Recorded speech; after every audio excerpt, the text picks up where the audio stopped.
Welcome back to Under Oath. This is a pleasure because my friend sitting next to me, Cosmo, very rarely do you get to talk to a guy about a life that he's gotten to live. And if you look at him, you're going to go, I don't know him. But what you will know is everything he's done, which nobody ever sees the production. They see the guy in front on stage. You know, you see the Steven Tyler, you don't realize, oh, this is the guy who lit Steven Tyler for 30 years, 40 years. And I can't even imagine what that's like. Thank you for being on the show. It's a pleasure and my honor to be here, finally. You need a book.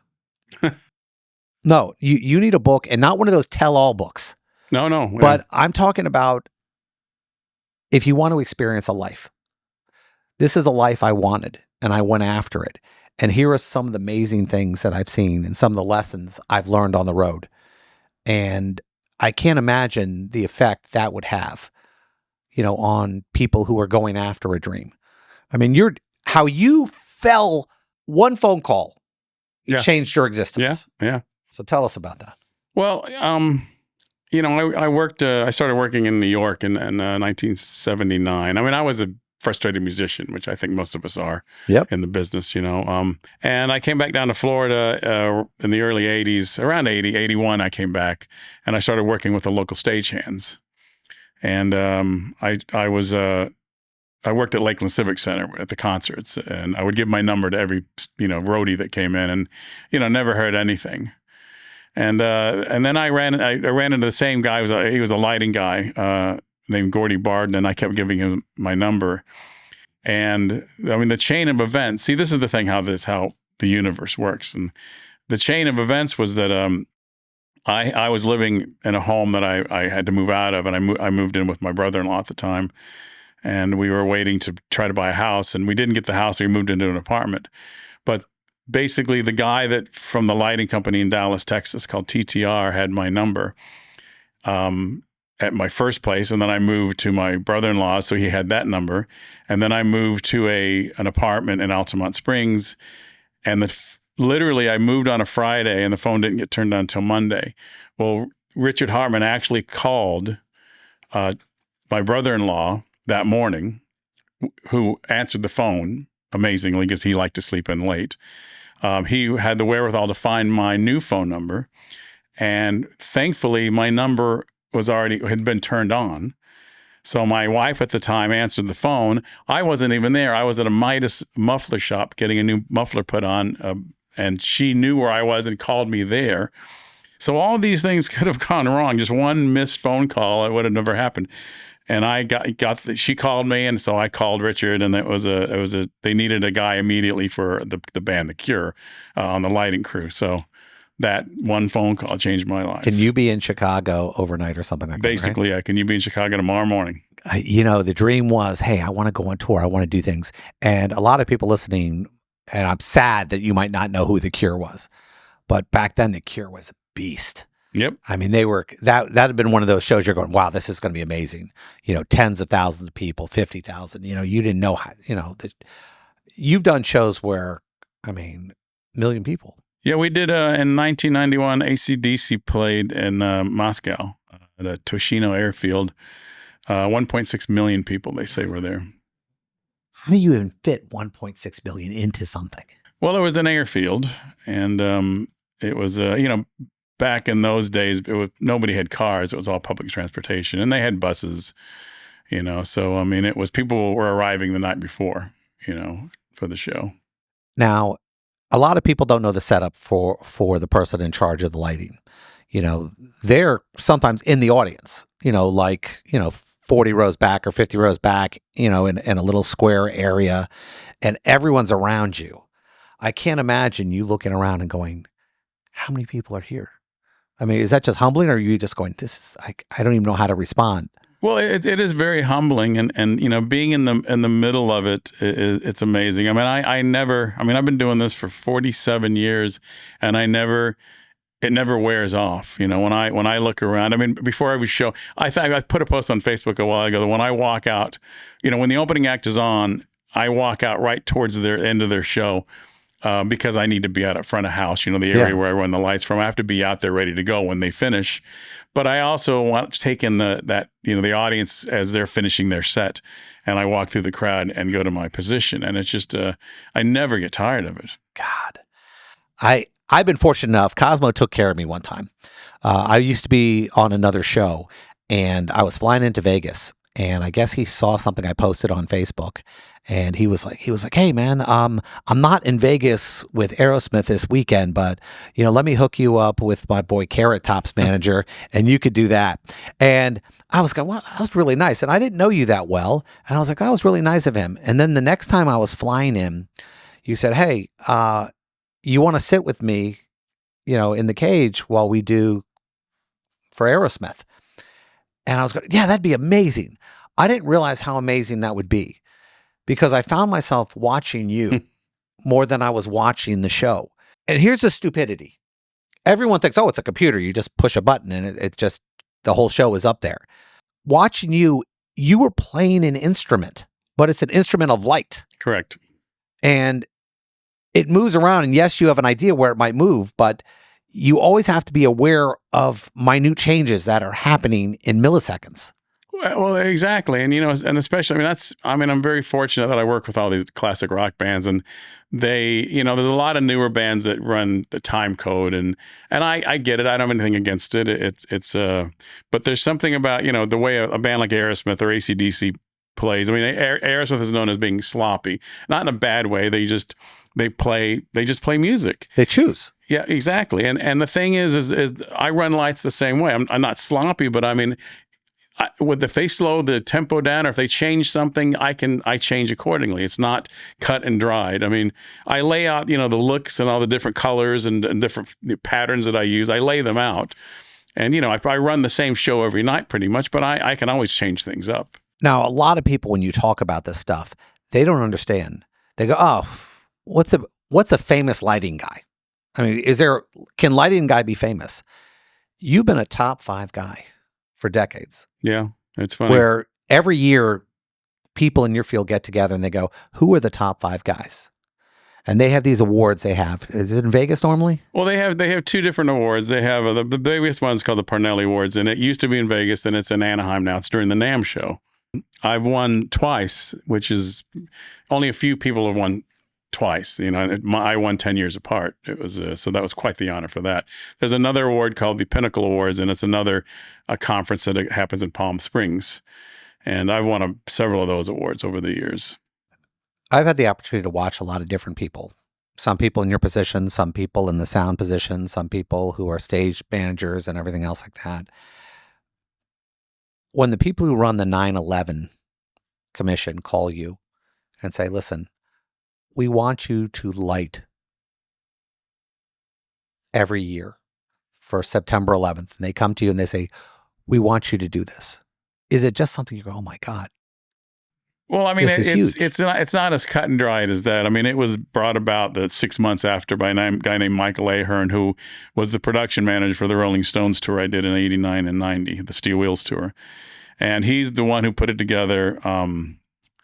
Several people were designers in the original project when they started doing this, and it wasn't expected to last.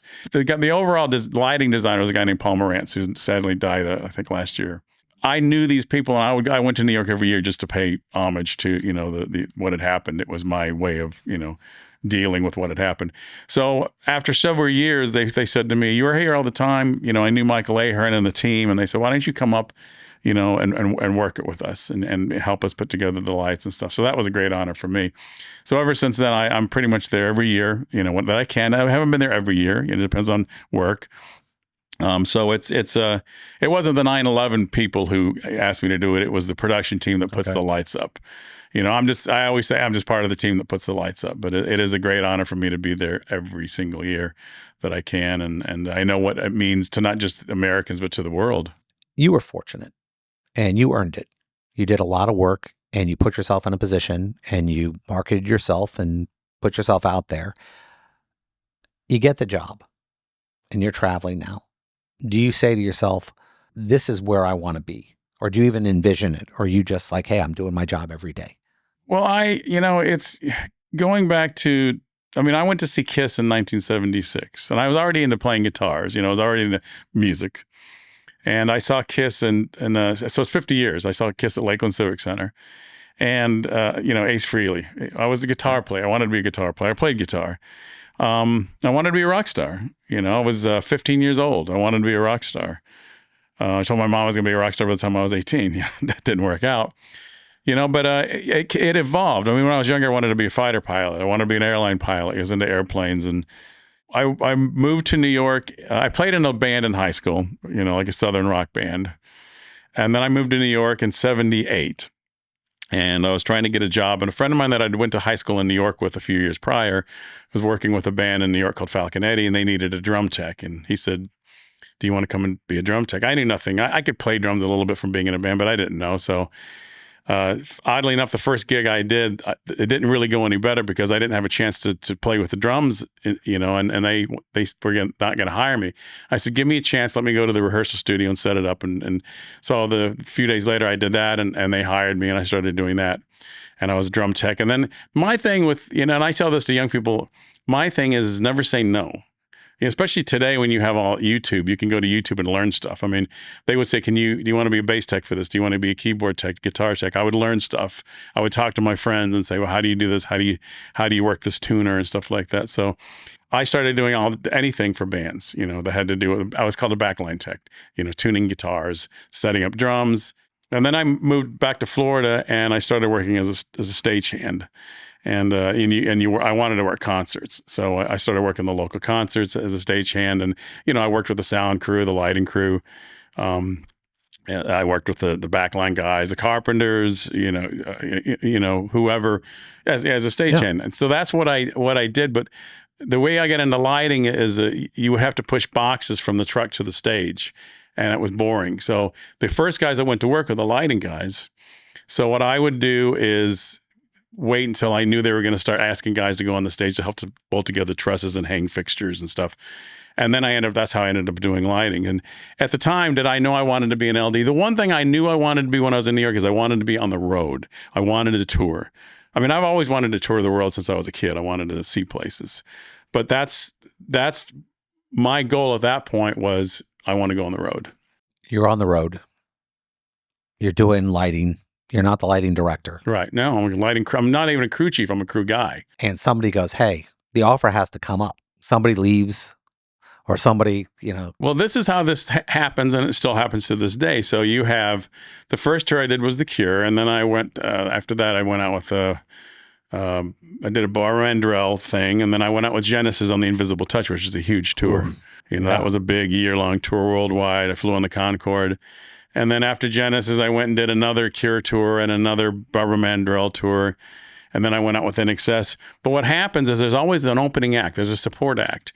And most support acts don't have the money to carry an LD. They'll carry a sound engineer, monitor engineer, tour manager, maybe a backline tech or two, but rarely an LD. So they just have one of the lighting crew on the tour for the, say INXS. They asked them to run lights, and back in the day, they paid them $50 or $100 a day or a show, and you went up, and that was the first time I ran lights was on the INXS tour, and this is 1987 or 88, and it was for a band called Steel Pulse. They were the opening act. Yep. So I did that, and I fell in love with it. It was great. I'm an artist anyway. Another thing that you do, just to throw another, is spotlights operators. When I was a stagehand, I ran Spotlight. So the LD talks to the Spotlight and tells them what color to be in, who to be on. So I learned how to call spots listening to the LDs for like Rush and Pink Floyd and all the different bands that came through Lakeland Civic Center because I worked as a stagehand there. That was my first gig as a lighting director, was for the opening acts. You have certain bands that love you. If you're available, they want you. And two of those bands, you got AC/DC and Aerosmith. And it's interesting that, both those bands tour sometimes at the same time. Right. How do they decide who gets you? Well, in respect to that, AC/DC I've worked with for 36 years. So they're first, they're number one on the list. And when I get a job with another band, like when I started with Aerosmith, I told Steven Tyler, I said, listen, when AC/DC goes out, they get first dibs. And he's like, okay. Of course, when it happened, he wasn't happy about it, but he said, you told me that. So that's what I tell bands.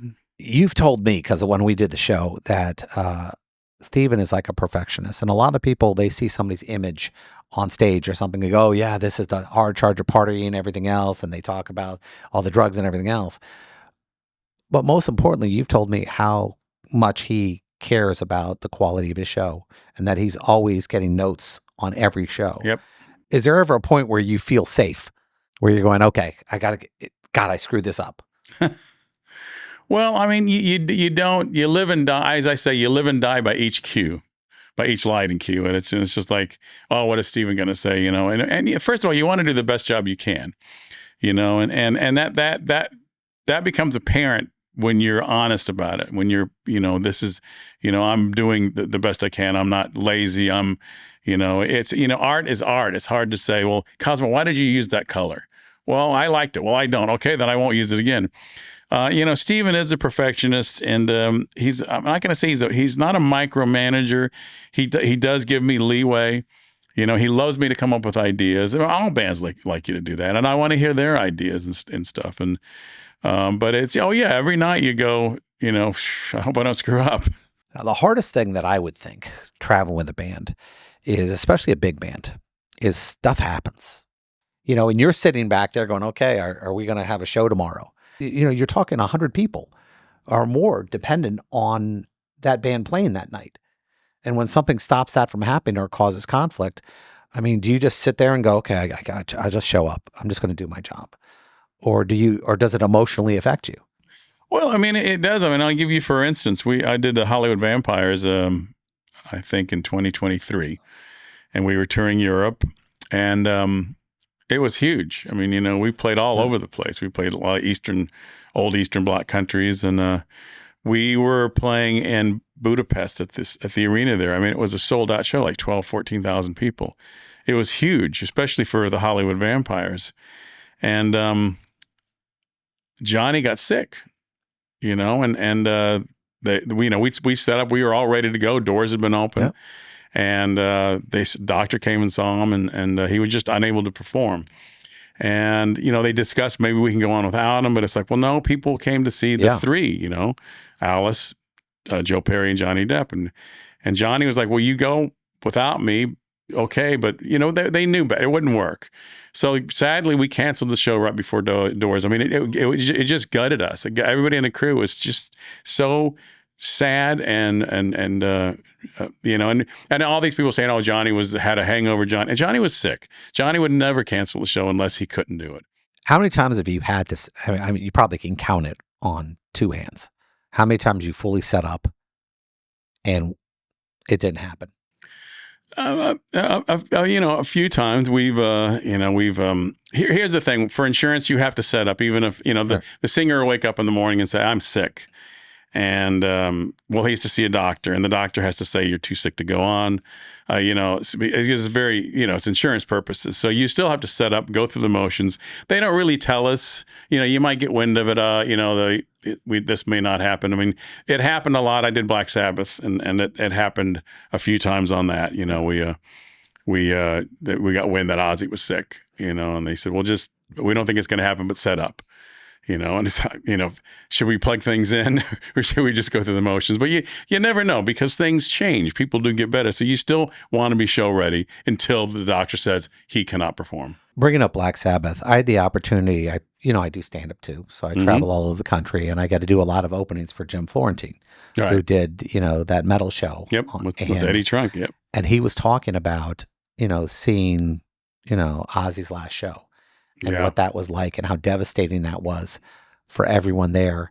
And you've worked with certain musicians who, without mentioning any names, who no longer can perform or they're sick. And when I say sick, not like that day, but I mean, it's going downhill fast. Mm-hmm. When you watch somebody still performing and they bring him out in a wheelchair or something else like that, how does that make you feel? Are you like going, well, it's their choice, but is it right to do that? Well, it depends on the circumstances. I mean, you know, for instance, Ozzy, a lot of people, when Ozzy first said he couldn't perform, and he said, I can't perform anymore because I can't stand. And people were like, oh, well, why can't he just sit in a chair or on a stool on the stage? And I'm like, well, there's more to it. There's 90 minutes on that stage, but look at what he has to do. He has to leave his house, get on a plane, get in cars, hotels.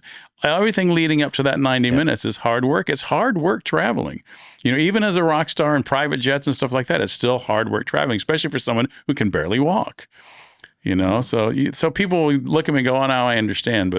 But I you know, it depends. I mean, I worked with Meatloaf back in 2008, and he was struggling with his voice, but he was still very good. And then the thing about that tour is he was putting 120% into it, and you could tell, and the audience loved it, even though he wasn't pitch perfect.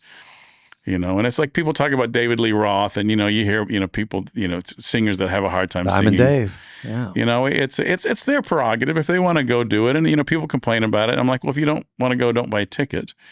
You know, if you want to complain, that's your right. You know, it's your opinion. Now, Diamond Dave has a special place in your heart because he was very important as far as your career being a lighting director. Yeah. And you had told me once about how generous he was with you. Yes. As far as his advice and his support. And a lot of people don't know that about him. Well, I love David, you know, and I hate hearing people complain about his voice and stuff like that. I've not seen him, you know, and I see stuff on videos, and it's mixed. Some of it's good, some of it's not so good, you know, but he's up there still performing, and you want to see a legend. But, you know, I was fortunate. I worked with him in 94, and we got along great. I love David. I mean, there's one thing, him and Steven Tyler share a huge intelligence. They're so smart and savvy. They both amaze me in that respect. But yeah, David was so giving with advice and really good life advice, you know, and that he signed a photo to me and he says, Cosmo, you don't know how good you really are. And that really that filled me.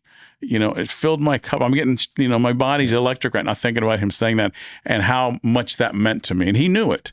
You know, he knew what to say. And that was the first tour that I was the lighting designer on a headline tour. It was my first tour where I was the man, you know. I mean, I'd done AC/DC, but I'd co-designed it with other people, you know, but that was my first show that was mine. And he was great. I love David. You know, that's the thing. These moments, like when we talked about the book, greatest moments, like one chapter, greatest advice I've been ever given by rock icons. You know, everybody wants to write something.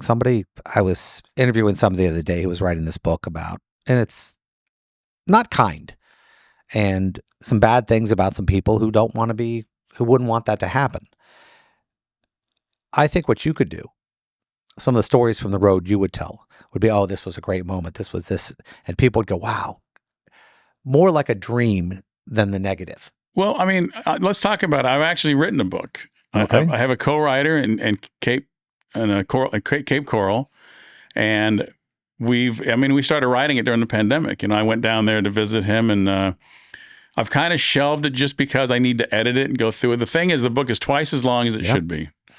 You get 250. You get about 250 pages. Yeah, what do you have, like 500 I'm or up to something? 500. Yeah, I'm up to 150,000 words. Oh, God. You know, and it's hard. You start, what am I going to cut out of it? And everybody says, do volume 2. I'm like, well, what do I put in volume 1? What don't I put in volume 1? But that's the thing in my book is it's not a dirty laundry. It's not a tell-all.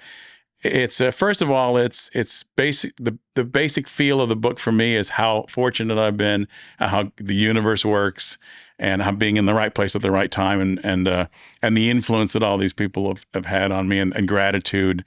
And it's a bunch of stories and stuff like the ones I'm telling right now. And so that's where we are with the book. I just need to finish it. My law partner was asking me before this interview. He goes, how much are you going to talk about AC/DC? Because, you know, they've had to have some fill-in singers, and some very big guys have stepped in. How does changing out, you know, somebody who's that important to a band with another important guy, he's not the same. How does that affect, let's just say, the tour? Is there a different feeling when you're out on tour when, you know, one guy gets swapped out for another? I mean, does that change the dynamic? Does it change the environment? Or is it going, no, we're playing the music. We're doing what we can? Well, this is the Axl Rose and AC/DC story, and you know that it was it was a drag what happened with Brian and stuff. And, the whole thing is AC/DC wanted to finish the tour. We had, I think, 20 shows to go. Yeah.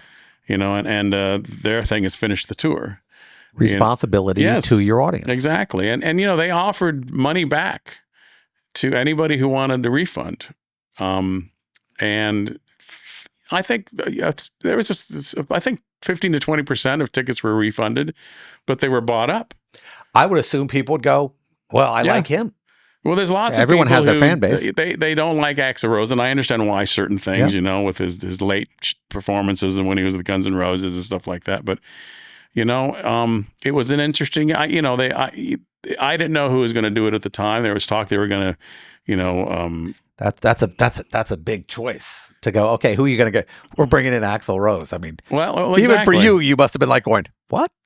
Is that real, or is that sounds like gossip? Well, that's the thing. From what I was told, when I did some stuff with Guns N' Roses a very long time ago, and I know Slash really well, but Axl wanted to do it, and through a series of contacts and events, he got in to try out, and obviously it worked because he got the job.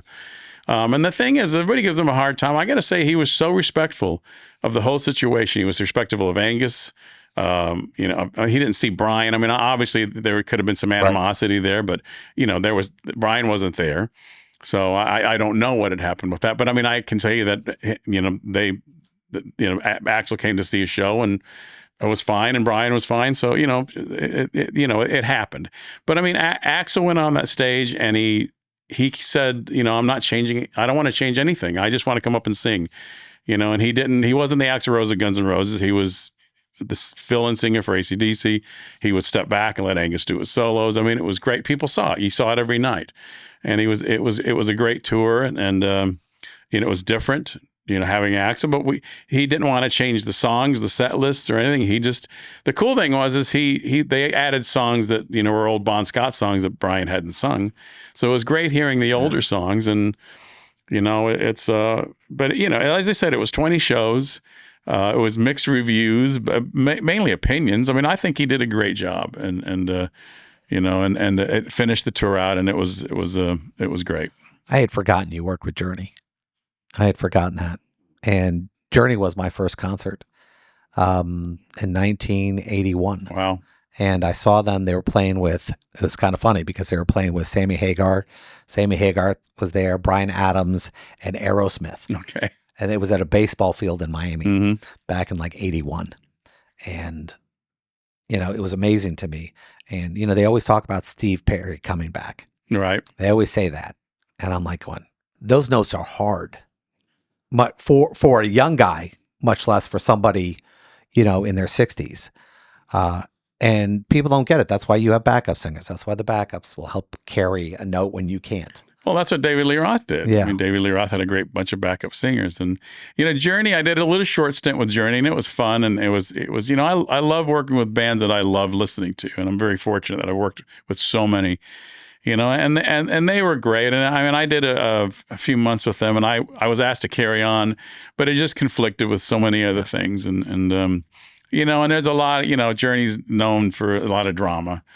And I try to stay out of that stuff. I think a lot of egos, a lot of, when you're on the road, you're performing, what upsets people, being stuck. I mean, I can't imagine that environment where you're always on top of each other every day and you're traveling and the effort and the setting up and the new group and remembering what city you're in.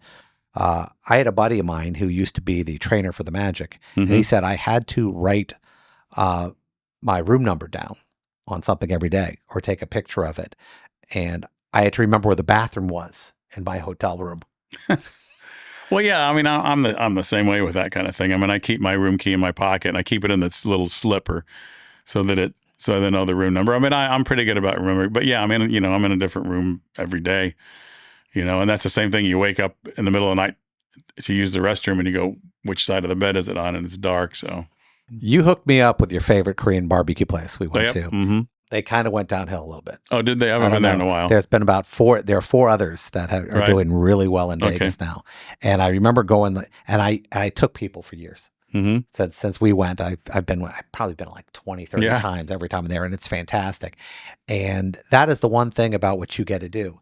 You get to have your favorite restaurants, and you get to have your favorite restaurants all over the world. All over the world, yeah. Is that crazy? You go, oh, we're going to Istanbul. This is my favorite place. Oh, yeah, I mean, exactly. And I actually do, I call them day sheets, but they're, I used to do like a funny newsletter on the tour, but now it's basically what to do on your day off, listing, sightseeing, or if there's any baseball games or sporting events, and then restaurants, and it's great. You'd actually, maybe one chapter on a travel guide. Mm-hmm. I mean, because, you've been you've had the opportunity to see the world, over and over again. I mean, you're like serving in the Navy with as much as you've been traveling. Yeah. I can't imagine your favorite restaurants if they still exist. Well, that's great because people reach out to me all the time. They go, "Hey, Cosmo, I'm in Berlin," and I just send them the sheet that I have for it. And so I always get that. Where do you recommend in Portugal, in Lisbon? Where do you recommend in Buenos Aires? What's the best steakhouse in Buenos Aires? And I love that. When we talk about bands, and I go to concerts all the time. I'm constantly seeing shows. I saw Rod Stewart again the other night, and I've seen Rod Stewart when he was younger, and now I see him now. And the music, I don't know if I'll feel the same way about a younger artist that, let's say just got started now. Will I feel that way 20 years ago when I go to there?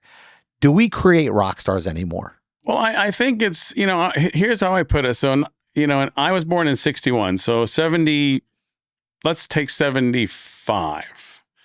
And the music that was there then. I was 14 years old. I was into the Beatles, but, they were already broken up, but Beatles are my favorite band then. But you look at music in the 70s and all the bands, Deep Purple, and you can go on and on. I could list, from even disco, there was this music that was just still around today. So 50 years, so it's 1975. So 76 was 50 years ago. That music is still relevant. That music is still listened to. Young people even like it. Yeah. And I'm just using 75, 76 because of 50 years ago. Well, let's go back to 1925 when I was 15 years old in 1976. Talk about old and archaic. There's obviously music from that time period, but it had no effect on me. Maybe my grandparents. It was cleaner though. It felt clean. Oh yeah, but it didn't stick around. Right. People you still have radios. I don't know if there were radio stations in 1975 that played stuff from 1925. So 60s to 90s. After that, we're stuck with what we're stuck with. Every song has 20 producers on it. Some of it feels artificial. Some of it might be artificial. Yeah. I remember working with a group when I was younger, and to do one song, we would be in the studio for 7 days, 14 days to get it right. Now you knock out a song in a day and it's clean. Maybe it's too clean. My question is, I'm sure there are young people who play in their garage or play in their room, local, bands. Most of them do covers, but you think about most of the bands who became big were playing covers back then. In the 60s and 70s. But then they had the songwriting, like you look at the stuff Aerosmith wrote, or any band, there was much, I don't know. And there was it's like Smoke on the Water, the guitar lick on that. There's certain things, it's a series of notes. Yeah, I remember hearing years ago, are all the different series of notes taken and done? I'm like, well, no, you can still come up with stuff. But yeah, it's, I don't know. It's like I went to see Triumph in Tampa about 3 or 4 weeks ago. And Triumph, I saw them in 1982. They were that, that band. They had a sound. They were big. They're an unusual band because they didn't play anything for 30 years. It's like other bands like AC/DC or, Black Sabbath. They played every so often, whether it was every other year, 2 years, 5 years. They were still around and relevant there as well. But Triumph just kind of went off. So when I went to the show, it was great. It was like a trip down memory lane. It was great hearing all this music. Like I said, 82 is when I saw them. At the High Life Fronton here in Orlando. It's hard when you feel that. You're hearing a song and you're automatically back to, I was 18, I was 24. Well, exactly. I was 30. And I thought about and even Rick Emmett, the singer, guitar player, he said, he was blown away that people still listen to his music. And he said, I wrote these songs with meaning. When I wrote them, and it's like, do people write those songs anymore? I'm sure there are. But songs back then had meaning. And I'm not deriding any of the new music or anything like that. But I used to walk to school through 6 feet of snow. No, I get it. I don't know what it is. I see more shows now than I did when I was younger. In fact, I fight to go see them. And it doesn't matter. I found out I'm open up to a lot of different genres than I used to be. I see a lot of country shows now. I see a lot of, but it's still hard because I was in Canada and it was so painful. I was in Niagara Falls and I found out the waitress says to me, she goes, "Oh, I'm going to Genesis in Toronto." "What the hell are you talking about?" She goes, "Yeah, Phil Collins back." And it's about 2 hours away. I bought tickets in the restaurant and hauled ass to Toronto that night to see Genesis.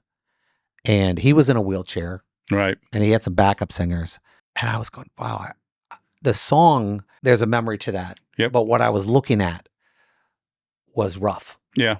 And I was like, come on, Phil. And then I'm thinking, is he there because it's making him happy? And if he's there because he's making him happy or he needs the money, okay.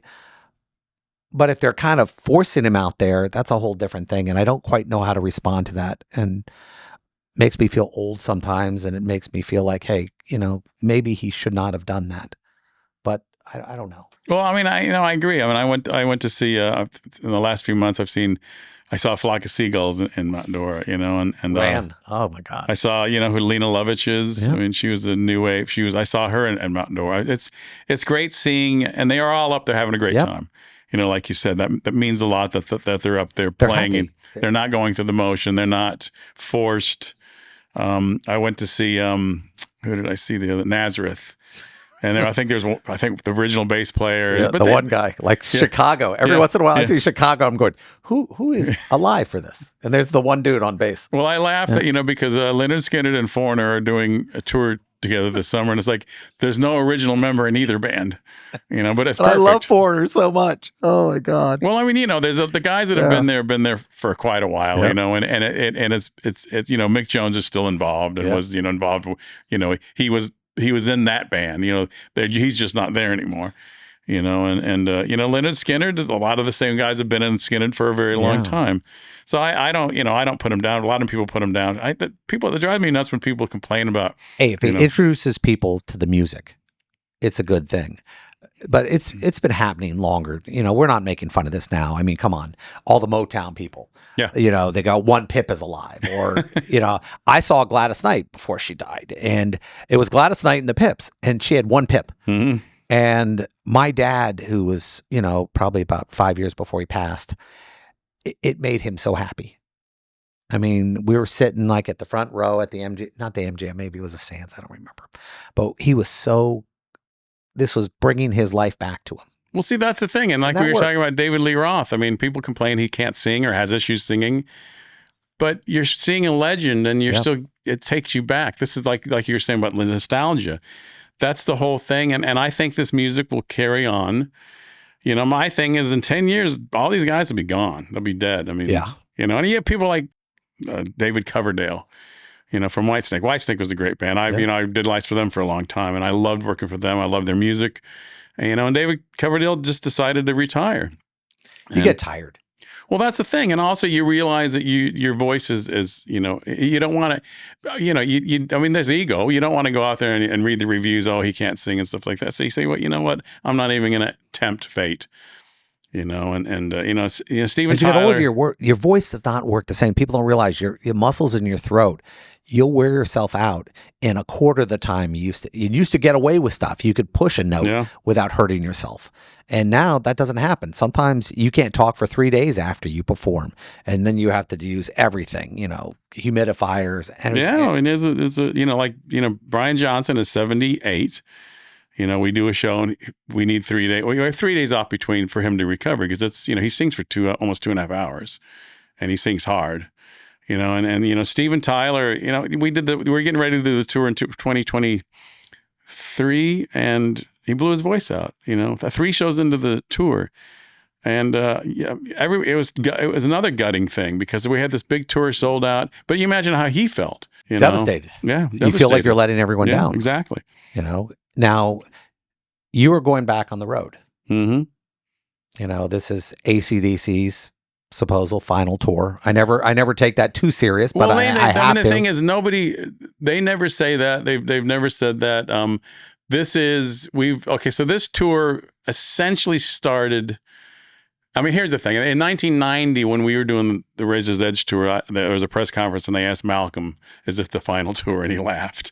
I mean, this is 1990. It's a little bit ago. And, we'll go with that. They're a band that will never announce a final tour. They'll just play until they don't. It's not like Elton. I think Elton did 20 years of that. Well, that's like Phil Collins did a joke tour called the first final farewell tour, you know. That's funny. And Kiss has done, farewell tours. AC/DC just does a tour. And this one, we in 2023 we played a thing called Power Trip at Coachella, and it was the first show we'd done since 2000. We were going to tour during COVID, but obviously that got shut down. So they did this one show, and it kind of set the tone. It's like they did great, and so then we booked a tour and started the next year. And so we've toured since 2023. We toured 2024, 2025. We've already 2026. We've been to South America and Mexico. And then now we have another run. We've already done a U.S. run last year. We've done 2 European runs. We've done Australia and South America. And this is the second run for the United States. So this is kind of what AC/DC does. We do 2, runs through the bigger, continents, basically, United States and Europe. So is this it? It's right now. We finish on September 29th in Philadelphia, and I don't know anything beyond that. But I never put it past the band. Maybe they will do something in the future. Maybe they won't. A lot of people can be enamored with what you do. And there's a feeling of, I'm so blessed. But there are going to be days where you're out there and you're going, this sucks. What do you do to remind yourself that you're blessed? It's funny. It's funny you say that. And this is something that I do whenever I start a new tour. Like a big tour, and I have a lighting crew. I mean, some tours I'm just, I'm using local lights and stuff like that. But let's take a tour, which is most of my tours where I have a crew, whether it's 2 guys or 5 guys, or like on AC/DC, I have 9 lighting crew. Before the first show, we do rehearsals and we set up, and then literally a couple hours before the show starts, I gather everybody up and bring them to the loading dock or a room somewhere where it's quiet. And I kind of give them my little spiel, and I say, we're getting ready to embark on a tour, and we're going to have some bad days. We're going to have days where the gear doesn't work. We have problems, stuff breaks. We're going to have days where the trucks are late or the buses are late or there's very difficult load-ins. And we're going to be under the gun to get it up and working. And you're going to be frustrated and tired and mad. And you're just going to go, let's just get this thing over with and get the heck out of here. And I said, let me remind you of something. There's going to be an arena or stadium full of people, who paid money to come and see their favorite band. And one of those people, at least one, is going to remember this show for the rest of their life. Obviously, a lot more than one, but let's just take that one. They're going to talk about it. They're going to remember it. They're going to take it to their grave. What a great show that was. And you got to remember that. You got to remember why we're here.